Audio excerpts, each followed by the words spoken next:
الحمد لله رب العالمين والصلاة والسلام على سيدنا محمد وعلى آله وصحبه أجمعين. مسؤولين حسبك كلمية وقانك قولها دحاء كدق فلنتا حلدباندا رجي الدمر بيسو قشرا ويالك كلا حسبك هالك فردية دمانتين بالسلام عليكم ورحمة الله وبركاته. وحان كلا صحانا سلام يا صحافة qaranka halkan maxaan ku dhahdaa joogta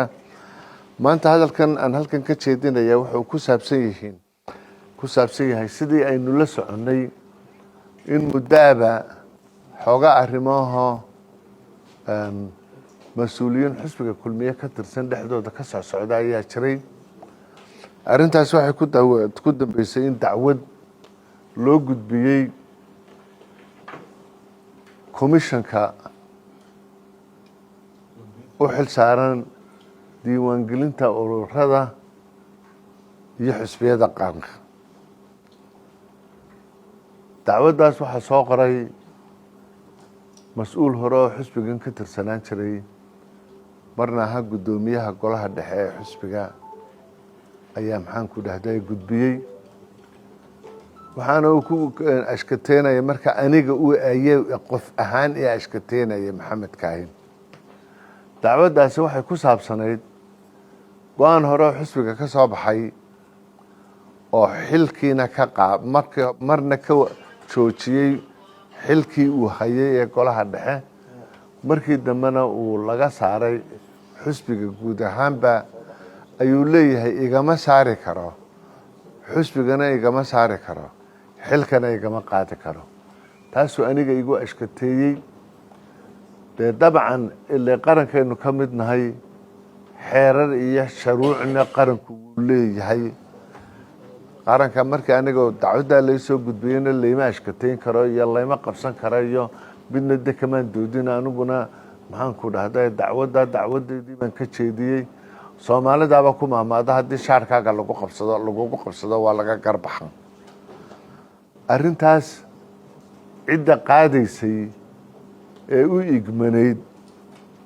ee qaranka ugu xil saaran waa komishanka ama ururkan magaciisa soo sheegay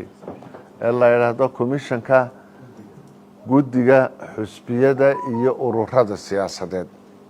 ayaa qaadisay ururkaas waxa la aasaasay xilligii ugu horeeyay ee ururada Soomaaliland la aasaasay oo xilliga madaxda ka dawladda uu madaxweynaha ka ahaa مرحوم محمد حاج إبراهيم عقال كوميشن كي ugu horeeyay isaga magacaabay wada guun loo dhan jiray baa madax ka ahaa commission kaasi ururadii ugu horeeyay dalka ka asaasay iyaga kala saaray xilligii labaad la kala saaray xilligii Axmed Siilaan madaxweynaha ahaa bay kamid ahayd xilligii labaad waxa ahayd xilligii Musabbix madaxweynaha ka ahaa oo ururadii ku soo xaray xusbiyada noqday ee wadani iyo kaah iyo kulmiye ay madaxtooyada ku tartameen hadda maanta Cabdiraxmaan Ciro madaxweynaha ku yahay horta commissionku mid maxaan ku dhahday imika la magacaabay maaha mid qola urur meesha dhigatay maaha mid kulmiye dhigtay maaha waa ururkaas u xil saaran arrimaha sidii ururadii iyaga ka horeeyay ee doorashadii ugu horeysay dalka ka dhacday ururadii isugu soo hadhay ay sameeyeen haddii la yiraahdo ururadaasi ma jirto ama ay cidiba tiraahdo macnaheedu waxa weeye qaran Soomaaliland la yiraahdaana ma jiro way xeerkeenu qaran ku nahay dastuurkaanu ka soo dheegmaa ururada waxa lagu isticmaalay awoodda qudhe madaxweynaha keligii uu leeyahay xeerka la yiraahdo dastuurka qaranka ku sameeyay kamidka article 90 ayuu u cuskadayo xeerka ay ku shaqeeyaan xeer number 14 kaasuu ku asaasan yahay kayska haday qaadeen shaqadoodii dastuuriga abay ahayd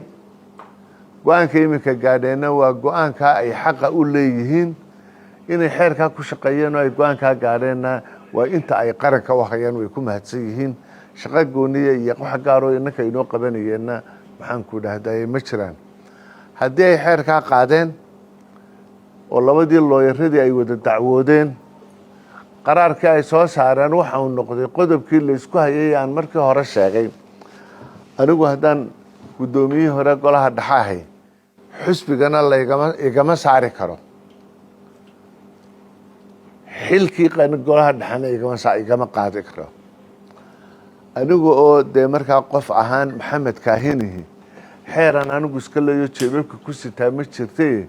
guddoomiyaha xusbiga kulmiyaan ahay xeerka xusbiga kulmiye laysku qaadi karaana wuxuu ku qoran dastuurka xusbiga kulmiye xeerarka kale ee xusbiga kulmiye dabraa ee uu ku shaqeeyana waxa weeye waa xeerka 14aad ee guddidaasi ay ku shaqeyso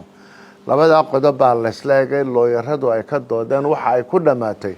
go-aankii guddidaasi ay qaaday oo halkan yaallaa ka qaadan doontaan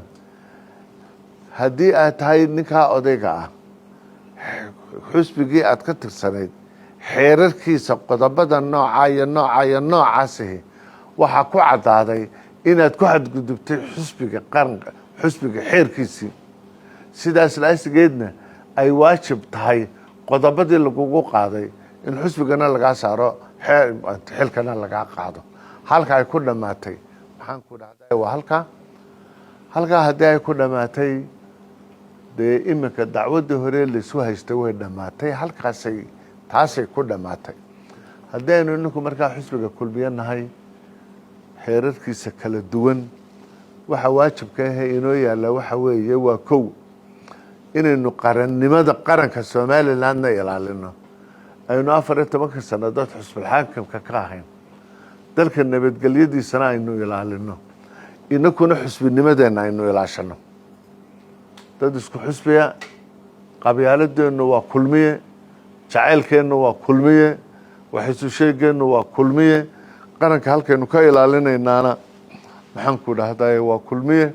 aad iyo aadna maxaan ku dhahday waan idinku mahadnaqayaa aad iyo aad baa u mahadsantihin